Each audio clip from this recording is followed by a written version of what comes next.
6 জন ছাত্র শ্রমিক জনতাকে হত্যা করা হয়, যাতে লাশের সংখ্যা কম হয় সেটার জন্য সেই লাশ ভ্যান গাড়িতে শুয়ে পেট্রোল ঢেলে আগুন জ্বালিয়ে দেওয়া হয়। 36 দিনের আন্দোলনে স্বৈরশাসক শেখ হাসিনা পতন হয়েছে 5ই আগস্ট 2024।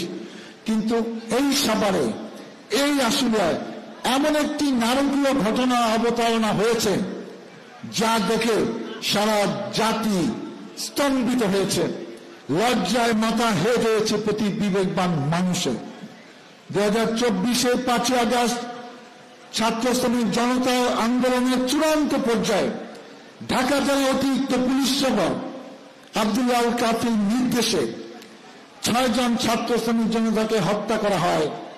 শুধু তাই নয়, তাদের জনগণকে যাতে লাশের সংখ্যা কম হয় সেটার জন্য সেই লাশ ভ্যান গাড়িতে শুয়ে পেট্রোল ঢেলে আগুন জ্বালিয়ে দেওয়া হয়। আমরা ভিডিও ক্লিপে দেখেছি শত শত পুলিশ সেটা পাহারা দিয়েছে। একজন বিবেকবান পুলিশকে দেখলাম না যে মানবতার কান্ডারি হয়ে কাউকে বাঁচাতে। প্রত্যক্ষদর্শী বিবরণ থেকে জানা যায় তখনও একজন ছাত্র জীবিত ছিল, কিন্তু তাকে রক্ষা করার জন্য কেউ আগে আসে নাই। কোন সভ্য দেশে এরকম ঘটনা ঘটতে পারে এটা আমি বিশ্বাস করি না। আমি সাভার আশুলিয়া জনগণের পক্ষ থেকে জনাব প্রিয়নেতা তারেক রহমানকে ধন্যবাদ জানাতে চাই। আপনার নির্দেশে এবং আপনার পরিকল্পনায় আজকে আশুলিয়া মাটিতে শরীর পরিবারের জন্য এই সম্মাননা জানানো উদ্যোগ আপনি নিয়েছেন।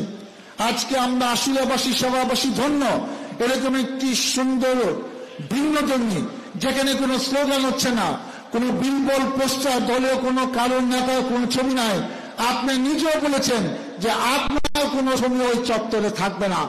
আপনার নির্দেশ অক্ষরে অক্ষরে পালন করে আমরা সেরকম একটি পরিবেশের অনুষ্ঠানে আয়োজন করেছি যাতে আপনি যখন যা নির্দেশ দেবেন আমরা সেইটা মেনে যেন অনুষ্ঠান পরিকল্পনা করতে পারি।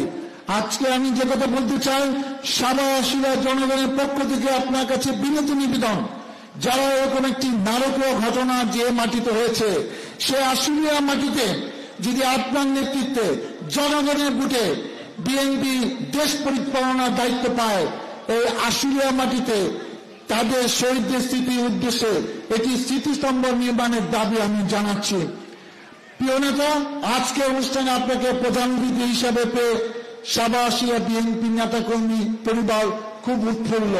আমরা প্রত্যাশা করছি আপনার জন্য সাভার আশুলিয়া বিএনপি ঐক্যবদ্ধ আছে, ঐক্যবদ্ধ থাকবে।